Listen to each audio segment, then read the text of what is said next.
When I was 13 years old, I got diagnosed with an autoimmune disease called systemic lupus. At the time, I just started telling my friends I got diagnosed with something called lupus. Had no idea what it was. It's most common in African American females of the childbearing age, and in adolescent males, it's usually fatal.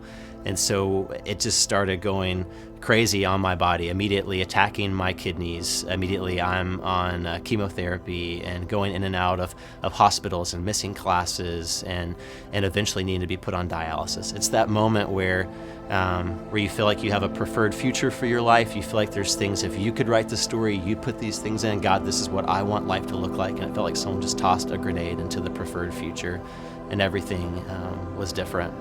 Walked through those years of chemo and dialysis, and just God's mercy, my mom was a match to give me a kidney. 4 days after I graduated high school, received a kidney transplant. They told us that lupus only comes back in 2% of the cases, and it's probably gone. It's probably a story of the past, and we kept moving on. I found myself in Dallas, Texas about 10 years ago, going to grad school, and met this girl from Boston, Caitlin Keneally, who I just began to fall in love with. I remember sharing a little of my story with her and telling her it's probably never going to happen again. And then a few months later, my legs start swelling.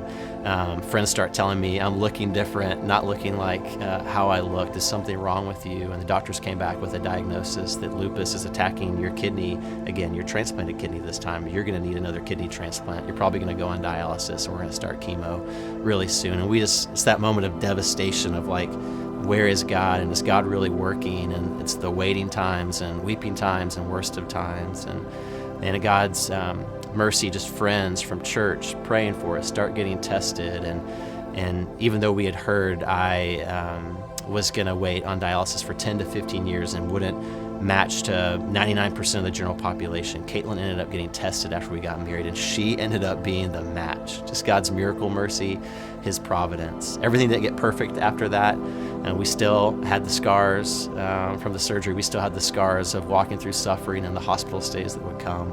But we saw the mercy and hand of God and guiding our story in ways that we wouldn't have known to guide it ourselves.